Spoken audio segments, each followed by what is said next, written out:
classmates and friends, may we welcome our most honorable classmate,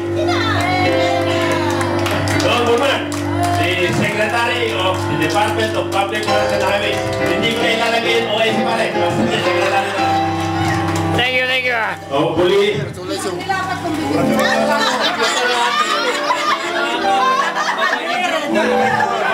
he is the 18th classmate who arrived tonight.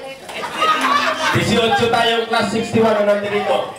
Tatlo silang Tagalawag, isang taga Tarlac. Yun.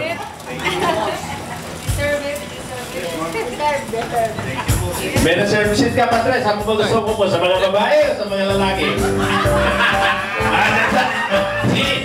Tonight, he is a ladies man. So he will sit with the ladies. Dito sa dulo.